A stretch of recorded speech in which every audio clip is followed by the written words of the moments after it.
For those of you wondering why I'm making this video, it is two things. It's kind of a 10-minute video, hopefully, of I was wrong. I was wrong about a lot of things. And the big thing I was wrong about was my opinions on Zack Snyder's Man of Steel and Batman v Superman. So, for those of you that don't know, when I originally saw Man of Steel and Batman v Superman, I was mixed because most people that have come out with opinions on this were, if you gave me the keys to the DC universe, this is not how I would have tackled it. However, if this is an Elseworld and they're leading into Flashpoint, I'm okay with it. I mean, there are just other things that we can talk about. The fact that, the big question is, why am I doing this? The reason I'm doing this is because I was wrong. I was wrong. And I'm allowed to admit that I was wrong. And I plan on doing a review for Justice League, because Zack Snyder's Justice League. Because me and my girlfriend, we were watching Man of Steel, Batman v Superman, and Justice League back to back to back. The weird thing is, Man of Steel and Batman v Superman are almost they are perfect in their own way because they go together. But then you watch Justice League, and it's so tonally out of place. I'm showing the shot right here because from the Snyder Cut. Because what they did with a lot of these shots is they saturated the CGI to where it almost makes it look worse. Like, is this the best CGI? No. Is it the worst? Not really. Oops. But what we're dealing with is essentially a movie where you can tell, especially like the last time I saw Justice League was the minute it came out. And because of that, because it was the minute it came out, I wasn't able to enjoy the movie the way it was intended. For those of you that don't know, I gave Justice League 75 back when it first came out. And I remember I said, oh, it's fun-ish, it's good-ish. Like, I kept adding ish at the end of all my sentences. I remember.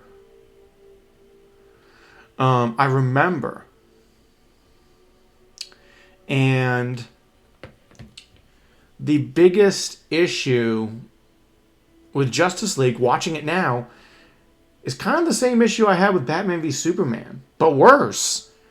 Because you can tell Warner Brothers corporates were like, wow, Zack Snyder's not looking, or wow, Joss Whedon's in the chair.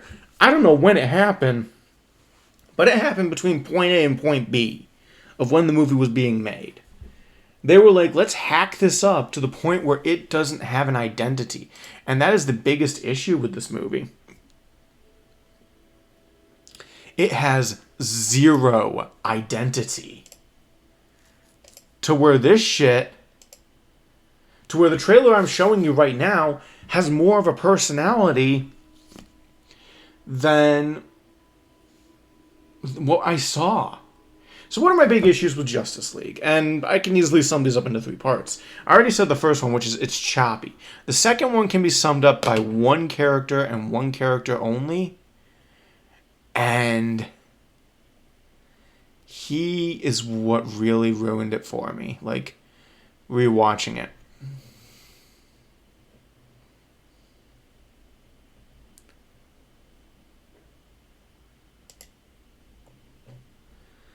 It's the Flash.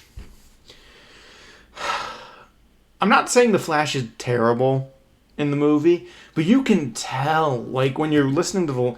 It's kind of the joke in American Dad, where he says, would you like water? And the dude he's talking to is like, Yes, but I don't think you are wanting water. There are some nuggets of good Flash dialogue, like when he actually is with his dad. Good dialogue. When he the like few good scenes that are actually in the original. Look up the original trailer for Justice League. There are some nuggets of actual good Flash character. Hell, so what's your superpower? And Bruce Wayne goes, "I'm rich." That's something. That's something Zack Snyder would have written. But I actually like now that I sat down, took a back seat, and I remember the big question when I was watching this was there was a question of who actually made this movie? Zack Snyder, Joss Whedon, but there was another entity I never talked about, which was the corporate execs. You can tell this movie just had corporate execs written all over it. The fact that there's way too much CGI at the end. Like, compare this to the ending of Batman v Superman, and while yes, there is a lot of CGI, I can still make out what's going on. Or I'm not pointing out saying that's unnecessary or that's unnecessary. But then you have the like purple vines that no one explains why they're there. It's just purple vines. And it's interesting just to see that. So the second one was the Flash. Like he's like the on the one hand portion. Then on the other hand, and no one I don't even remember anyone talking about this. Cyborg. Like, I'm curious how he's represented in the Snyder Cut. Cyborg gets wrecked. And, like, he almost has zero personality because they don't let him have time to breathe. Like, here's a perfect question to ask for these two characters, Barry Allen and Cyborg. What are their either A, personalities, or B, origin stories? If you can't say either of them, it's going to be hard to defend this version of the movie.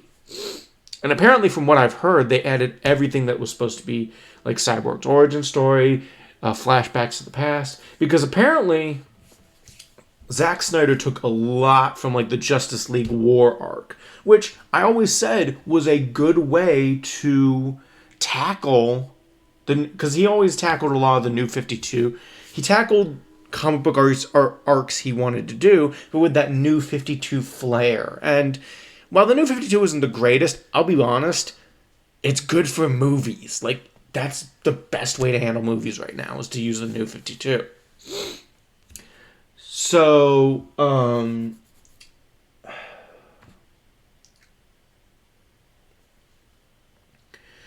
like, if you asked anyone, hey, what did you think of the Justice League War movie, comic book series? I'm not a big fan of it personally, for two reasons. One, they rely heavily on dark, like, it's basically like throwing Thanos in the first arc of your, like, rebooted franchise. And I think what I like is that even though Zack Snyder hints at Darkseid, he lets Steppenwolf take the scene. Now remember, I'm not... for those of you wondering, I haven't seen the Snyder Cut yet. This is more me using what I have seen from the original Justice League movie that came out in 2017 to kind of get an idea. And so when Justice League came out, I actually had hope for it. And like I said, while they gave a few references to, like, you know, the fact that there's Green Lanterns and all that stuff,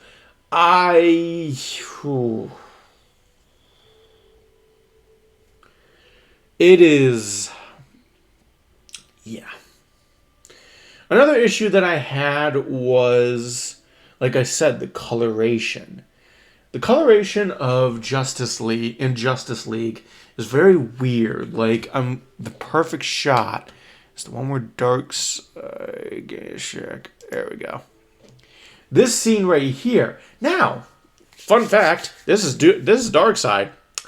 In Justice League, it's Steppenwolf. So that's why Steppenwolf looks like shit in the original movie, is because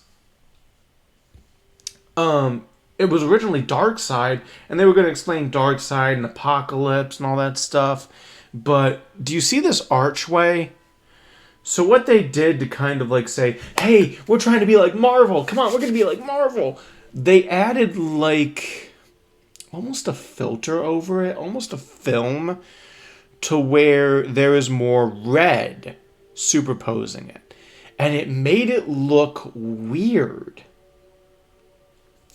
Like it never gave, like it didn't, like it just made it look like every other laser beam. This gives it kind of a distinct flow of energy, whereas the other one looks almost generic. And that was the word I kind of came across when I was watching the movie, was generic. Would I have recommended this movie to somebody? No. I think if I had actually had a brain cell and wanted to say it with my wallet, I would have not recommended someone to Justice League. So, why am I making this video? I'm making this video because I want to admit that I was wrong. Because after binge watching Man of Steel, Batman v Superman, and Justice League, I learned kind of a sad truth. 2 out of those 3 movies that I just listed have aged really well for me. I now really like Man of Steel, and I love Batman v Superman.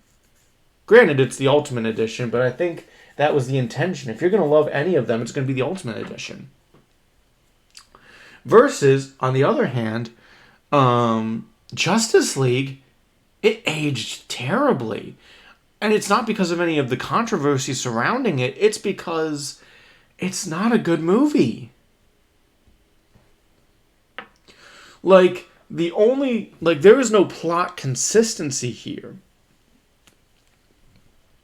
And especially when you watch basically what's supposed to be the cinematic universe, even if you add Wonder Woman and Suicide Squad into it, it is the most inconsistent movie out of all 5 of them. While Suicide Squad started out as kind of they were trying to make it like Guardians of the Galaxy, it still retained its kind of darker tone. I do kind of want to see the extended cut, because some people have told me that the extended cut of Suicide Squad is better. Like, some of the cutscenes don't really make it weird. So I'll give it a shot. But Wonder Woman, it has darker themes. And I think that's the thing that not just Warner Brothers, like Zack Snyder understands DC. I'll actually admit that. Because what people don't understand is they're like, oh, DC has to be like Marvel. No, they fucking don't. No. DC has always been much more of the darker stepchild.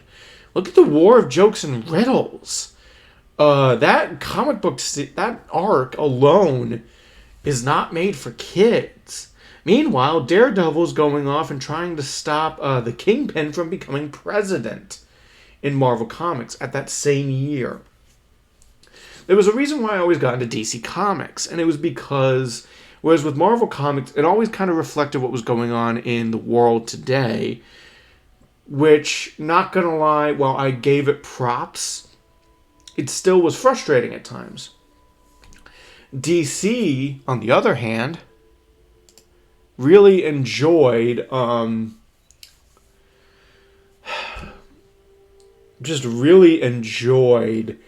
making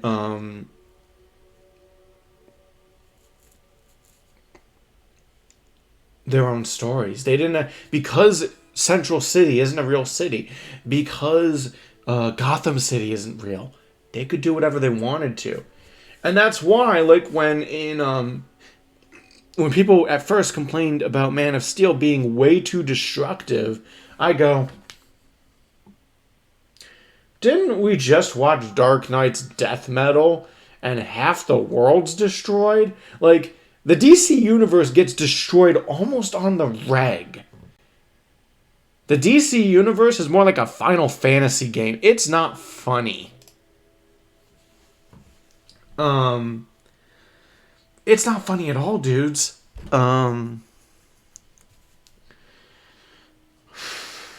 And that's why I like rewatching those movies. Why do I like the DCEU? Is because it captures the heart of what DC Comics is. And that's something that Marvel started to do. They did. They started to capture the idea of what Marvel Comics is. But here's the thing. If you haven't heard my reviews of WandaVision or Captain Marvel, I've slowly been getting exhausted of Marvel movies. Now, of course, this is the great fatigue that everyone's been talking about. But you have to admit it. When a game or a movie exhausts you, and a franchise just does the same thing over and over again and expects the same result, you get exhausted. Like, not gonna lie, me rewatching Man of Steel just now, right after I watched WandaVision, and was disappointed by that mess, it felt good. Because I totally forgot why I was a DC fan. Why do I read Green Lantern? Flash. It's because I love comics. I moreover love the fact that the DC universe just kind of does its own thing. Are we going to make Wonder Woman the child of Ares? Sure. Is it going to have consequences? Yep. Is Themyscira going to get blown up by the end of the arc? Probably. But you're invested because you're invested with the characters and the world. And that's something that actually, the only movie I can actually think of that actually made me invested in the world was Black Panther. Here's the thing. Here's a question I want to ask you guys. What Marvel movie made you say, I want to live in this world? I had to think about it. The only two movies I could think about where I was like, I really want to be like enthralled in this world was Doctor Strange and Black Panther. The rest was just plot dressing. Like, I love the story beats. With Man of Steel and even Batman v Superman, it was like watching a fantasy book come to life. And that's why I appreciate what Zack Snyder has done. Hell, doing my deep dive into Zack Snyder's work, I appreciate the man now more than ever because he does what most people... He takes risks. And it's almost like he knows these risks are going to bite him in the ass. But at the end of it,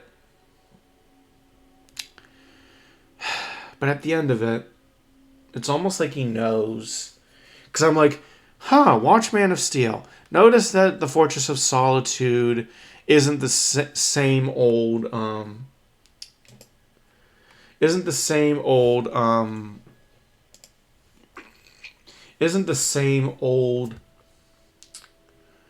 frozen structure again. Like, frozen crystalline quartz structure. Okay. But then we move on to... what's it called? But then we move on to Batman v Superman, and they make Jesse Eisenberg into an Elon Musk hybrid with Mark Zuckerberg. And I've always contended, I'm like, now that we're in post-pandemic world where, or at least somewhat post-pandemic world, as post as we can get right now, where Mark Zuckerberg is acting like Jesse Eisenberg's Lex Luthor. It's insane. Like I watched this movie yesterday, and I go, this could actually happen. I could see Mark Zuckerberg trying to create a weapon to destroy the Vatican, the equivalent of God. I do wish someone could crop out Mark Zuckerberg's hair and make it bald, and I'd be like, yeah, that's and that's the thing. I never thought Jesse Eisenberg was a bad idea. Look at The Social Network. He was very much methodical. The issue is, we all knew that you can tell Zack Snyder is very much he's really nice and he's a really friendly guy. With that being said, it sounds like if something isn't going right or working the way he thought it was going to, he kind of struggles in that area. And that's why the Jesse Eisenberg Lex Luthor in some ways doesn't work. For those of you who don't know, he ruined Jolly Ranchers. Ooh. But like I said, the Ultimate Edition almost fixes that, because there's a word that Jesse Eisenberg's Lex mentions that he doesn't mention in the original edition, and that's his dad.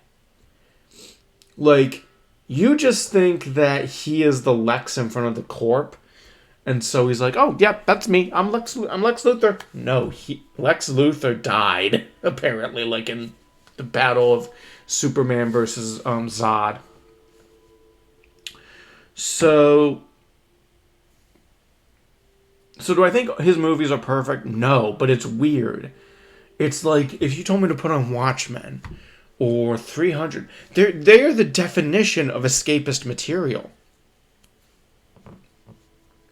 Hell, I am hyped for his Dawn of the Dead movie. Or not Dawn of the Dead, Army of the Dead movie.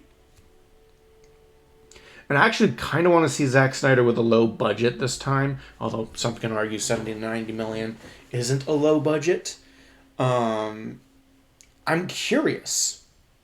Because it could go one of two ways.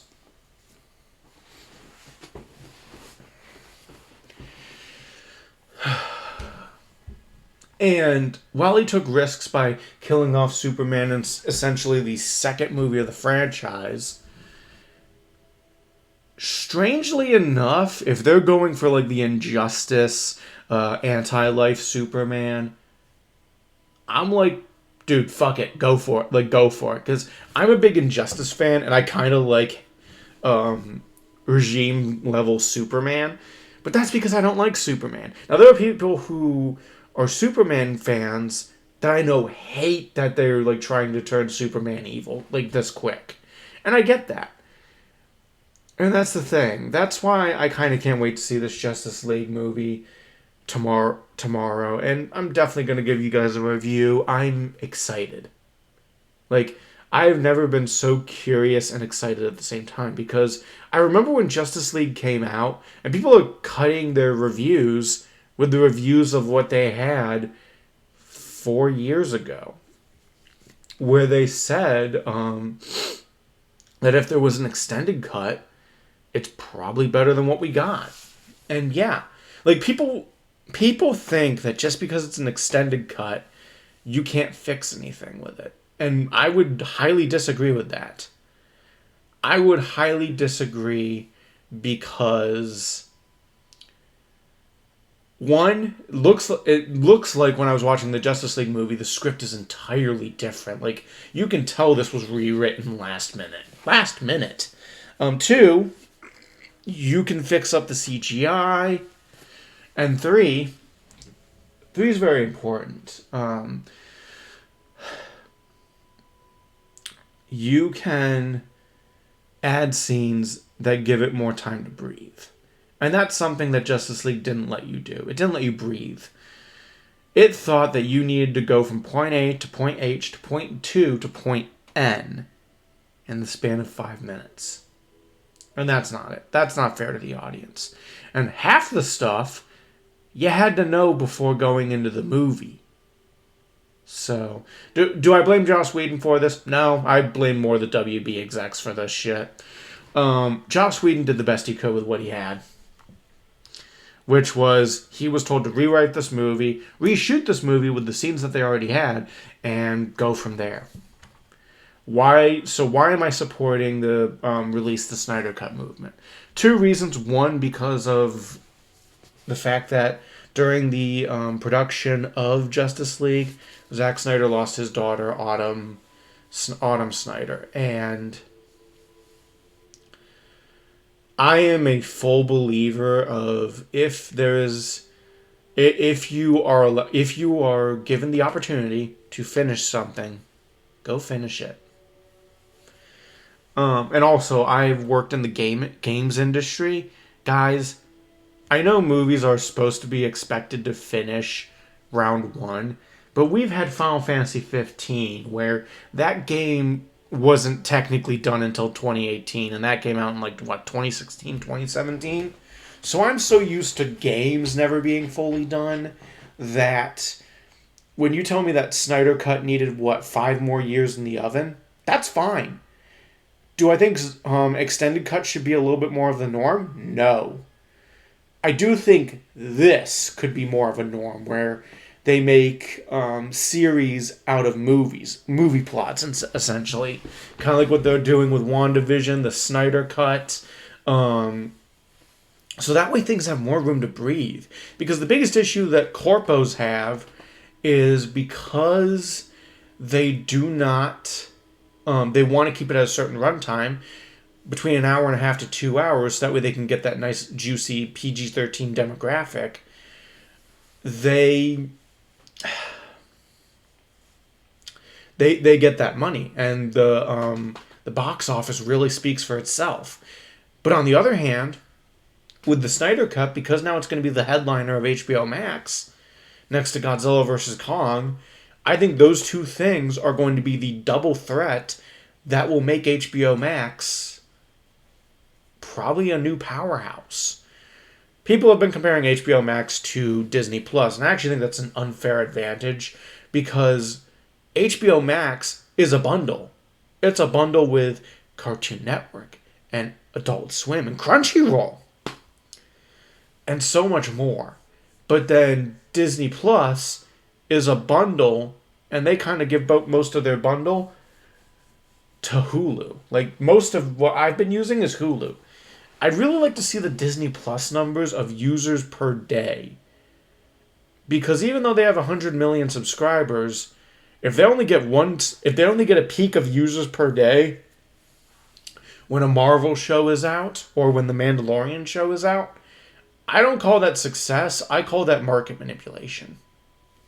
Whereas with like HBO Max, I've gone to HBO Max more than I'd have Disney because HBO Max has my shit. It has my Infinity Train. It has regular show Close Enough. It has the stuff I actually give a shit about. The DC universe.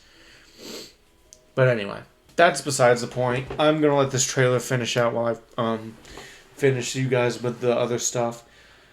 So I'm excited to see this movie. You have no idea. The phrase "I cannot wait" is all I can think of.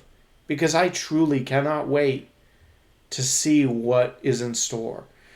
While Zack Snyder has said that the original Justice League is canon, I feel like that's an insult not just to him, but the DC universe. Because I truly think if HBO Max numbers go high enough as is, I think they will trash the theatrical cut and make the Snyder Cut